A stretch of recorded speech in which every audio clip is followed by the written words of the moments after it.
it's Laurie Morse, and I wanted to take a few minutes and talk to you about the five elements. Like, what does the five elements have to do with anything? And the reason I want to just clear this up is because it has everything to do with who we are as human beings on planet Earth. So the five elements are water, wood, fire, earth, and metal or air. So in Chinese medicine, each of those five systems covers everything that goes on in the body, in the mind, in our emotional experience, our emotional landscape, and in our spiritual landscape. So it pretty much is the terrain with which we operate inside of or in and through as a human being. And the Creative Healing Kickstart gives in the last part of that book, it gives a little bit more. There's like lists for each element that gives an explanation of which organs are affected, which symptoms one might have, what emotions are most associated with that element, how abundance works and transformation works depending on which element that we're talking about. So the only reason I wanted to explain this is because sometimes people aren't sure what it has to do with anything. And in my thinking, I'm like, well, it has everything to do with everything, as I already said. So I just want to give a little bit more brief explanation about that. So, and also in that Creative Healing Kickstart, there in the very last pages are, just sort of simple coloring pages, one page for each element. And the reason I included these is because if you aren't sure, where to start in terms of doing a creative healing process. If you've heard me say anything at all, you are probably clear that, and you've heard me say it more than once, that doing a creative healing process with intention is transformational. So that's the first point. The next step one takes is, well, how do I want to do that? In what way do I want to have a creative healing process? Do I want to take the 4-week embodied abundance course and be guided through how to relieve myself of stories that aren't serving so that I can be filled with plenty and abundance? Abundance, by the way, is more to me more than money. It's everything that's good about life, everything that is our birthright, actually. Or am I working with an acupuncturist or another healing arts practitioner that is telling me that my liver needs support, or that my lungs, my respiratory system is weak, or my digestive system is weak? Those are all starting places that you could choose for your creative healing intention, right? Your creative healing process. So let me just recap and let you know how simple this is, in general. So the first thing you do is you set an intention, and you can create a ritual around that if you'd like. The second thing is that you do, and your intention is, let me just go back to the first thing. Your intention could be something like, I'm having problems with my digestion, and I would like to evolve through it. I would like to be one who doesn't have digestive problems. Or I am in so much fear around some change that's coming up, and I'm frozen. I don't know what to do with that fear.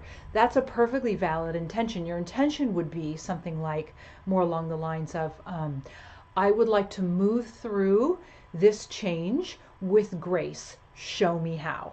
And then you do your creative healing in order to kind of excavate the treasure that will show you the wisdom that lives inside of you, the knowing and the guidance for how to walk that path, for what choices to make for your digestive support, right? Like the thing to know about accessing the wisdom, intelligence, and knowledge that's in every human being is it will tell us, it will help us know which are the right decisions to make, which are the things to leave off to the side, at least for now, if not forever. Like Diet Coke, for example. And I'm going to say this because I used to be addicted to Diet Coke, so I can say this. That's one to leave off forever. I have been Diet Coke free now for probably 12 years. So, anyway, those are things that we know are really like toxic poisons to our system. That's something that we can leave off for good, but something to just leave off to the side temporarily. Maybe, well, in the digestive situation, it may be dairy. Maybe dairy is really upsetting your gut, and you just need to take a break from it, and then you can see if you can bring it back online. That's the thing I mean about off to the side forever or temporarily. So let's say that you have a respiratory problem. Now let's come back to the 5 elements, right? Oh, you know what? I didn't finish my 3 easy steps. I'm getting ahead of myself. So you choose your intention, and usually your intention is the thing that's kind of stuck in your craw right now.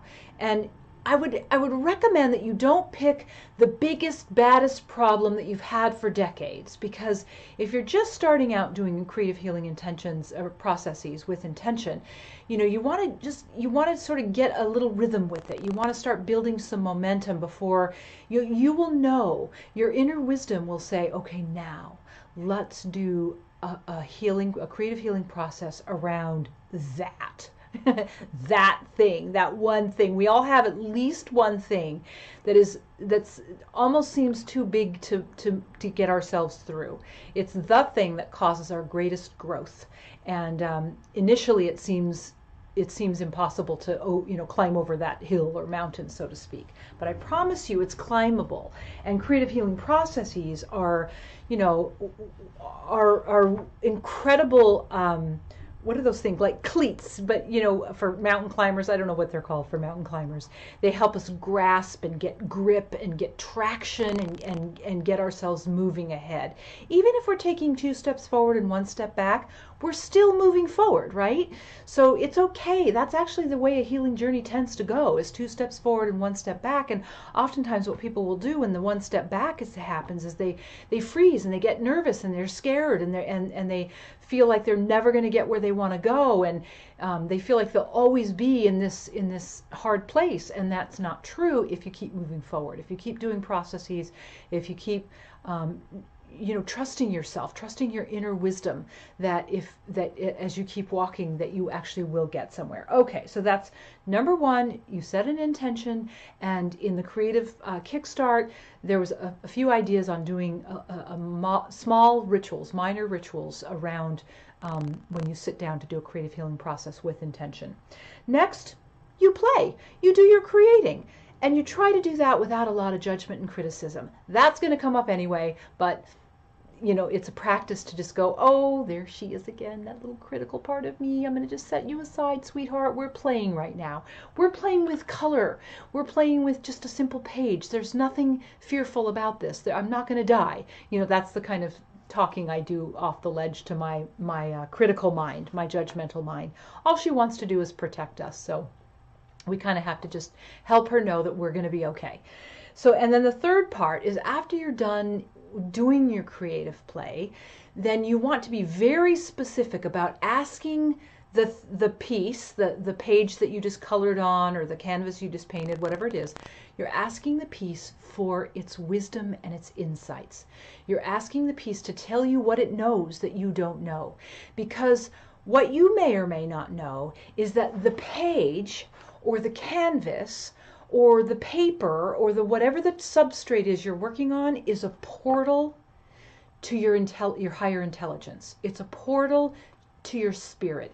It's a portal to accessing your creative life force, which knows what you need, right? So you're asking the page for its insights and for its wisdom. And of course, you're asking that in regard to your intention that you already set, right? Go through our pages here. So if, let's just say you were having some chronic respiratory, let's say you had a cough you couldn't get rid of. I treat people for this all the time. They had a cold back a few months ago, and their body just hasn't been able to resolve it, and they have this postnasal drip, and it's always bothering them and causing them to cough.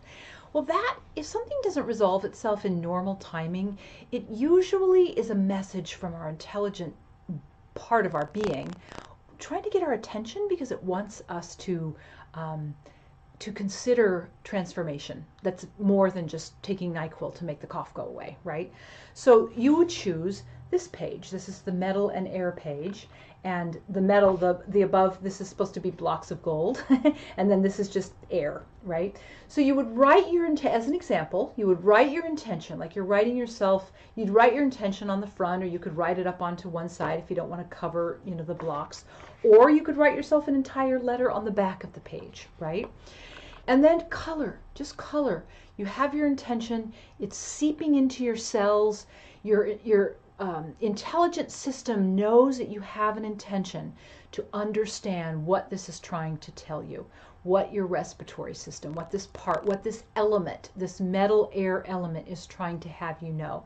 And then you can doodle, you can color, you don't have to like, you know, focus intently on your intention necessarily, but it's been recorded on your page, and now you can color, you can play, you can enjoy. And I recommend, if you're doing it on a page, get yourself some colored pencils.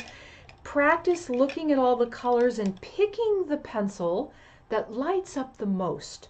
Which color lights up right now the most? This one happened to for me. So if I were actually, you know, coloring on a page, I would pick this, and then I'd put it back, and I'd practice letting other colors light up, so you can, you know, that's part of building your guidance and your connection to your creative life force. Because your creative life force will communicate with you. Your creative life force will communicate with you through color, through movies, through songs, through magazine pages, through something you overhear someone saying. It will just drop into your awareness in through a slit or a crack that your higher wisdom knows it can slide in through. You can also get yourself some pens. You know, these are just some fine tip pens that you could use to color. And if you don't have any of that and you don't want to spend the money right now, just use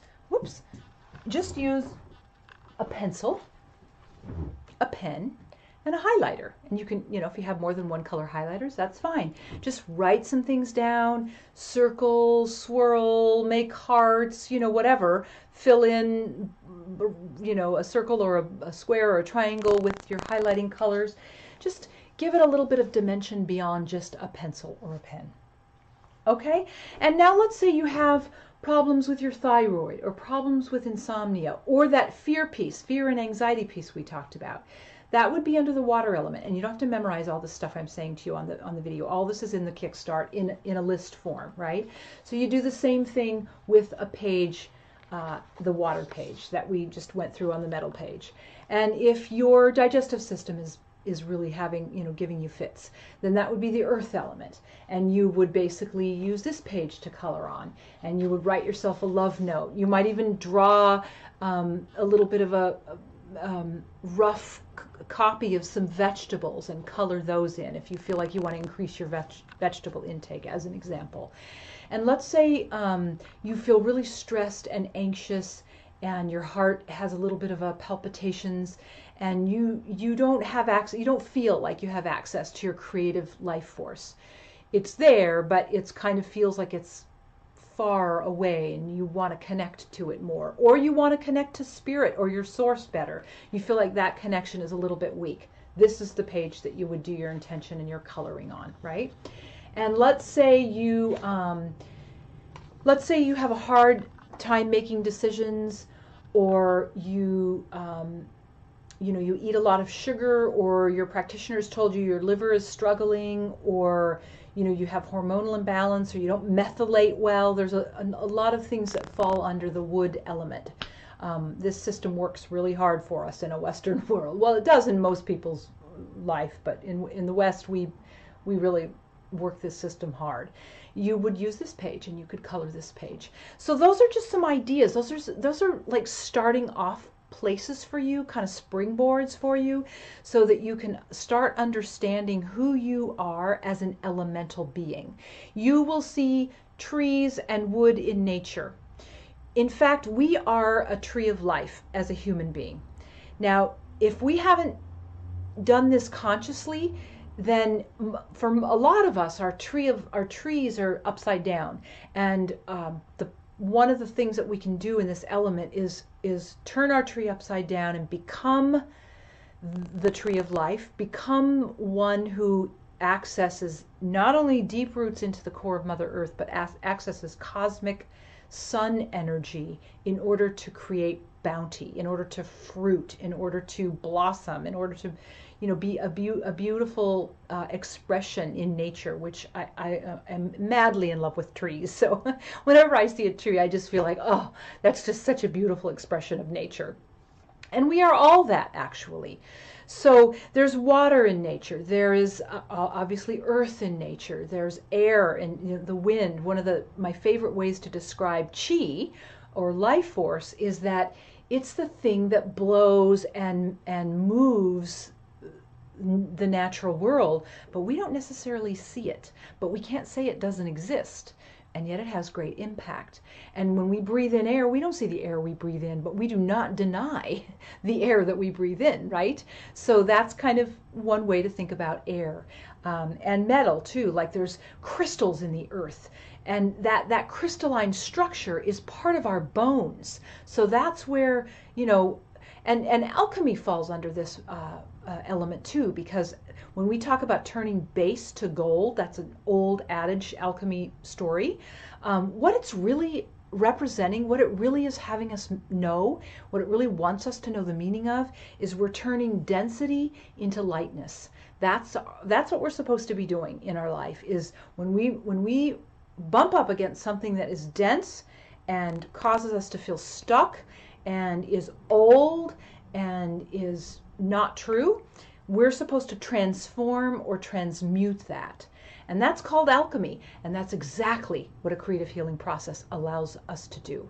The substrate, the paper, the can, whatever, this is the place where alchemy happens. Well, it actually happens in your heart, but it's because we're doing it, we're engaging it in form on a substrate with intention, then it allows our energy to actually change, transform, transmute, and alchemize into energy that is higher, is of a higher frequency, is of a higher vibration, and serves us much better. So that is why I love the 5 elements. I hope you find yourself falling in love with them little by little, because you are them. We cannot be the same. We are extensions of nature. We have 75% water in our body. We have matter, right? Matter. When we talk about Mother Earth, matter is a word for mother. We are matter, right? We're biophoton in nature. Bio meaning, physical matter, and light.